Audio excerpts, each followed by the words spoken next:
વડોદરા જિલ્લાના ડભોઈ ખાતે સરિતા ઓવરબ્રિજ નજીક આવેલ રોકડિયા હનુમાનજી મંદિરમાં ફરી એકવાર દાનપેટીમાંથી રોકડ રકમની ચોરી કરી હોવાના સીસીટીવી ફૂટેજ સામે આવ્યા છે. ગત 9 ઓગસ્ટના આ વિડીયોમાં સવારે 4 વાગ્યે એક અજાણ્યો શખ્સ મંદિરની દાનપેટીમાંથી 15,000ની ચોરી કરી ભાગી ગયો હતો. ત્યારે પોલીસે કડક કાર્યવાહી કરે તેવી ગ્રામજનો દ્વારા વ્યાપક માંગ ઉઠી છે. ડભોઈ નગરપાલિકામાં ચોર ટોળકી સક્રિય હોવાને લઈ ભારે ચર્ચા છે. 3 દિવસ અગાઉ ડભોઈ વડોદરા એન્ડ સેન્ટરિંગની દુકાનમાં રોડ ઉપરની શ્રીરામ ટિમ્બર્સ લૂંટની ઘટના ઘટી હતી. તે 4 ચોર હજુ ઝડપા નથી. ત્યાં તો વધુ એક વિડીયો ગત 9 ઓગસ્ટે ડભોઈ સરિતા ઓવરબ્રિજ નજીક રોકડિયા હનુમાનજી મંદિરમાં થયેલી ચોરીનો સામે આવ્યો છે. જેમાં એક ગઠિયો મંદિરની દાનપેટીમાંથી 15,000 જેટલી રોકડ રકમ ચોરી કરી ભાગી છૂટ્યો હતો. ત્યારે પોલીસ પેટ્રોલિંગને લઈ સવાલ ઊભા થયા છે.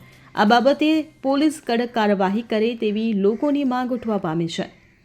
ફકીરા ખત્રી સાથે CN24 ન્યૂઝ ડભોઈ. હવે જુઓ દેશ દુનિયાની તમામ ખબરો તમારી આંગળીના ટેરવે. ઉઠાવો મોબાઈલ અને Google Play Store પરથી ડાઉનલોડ કરો અમારી CN24 ન્યૂઝ મોબાઈલ એપ.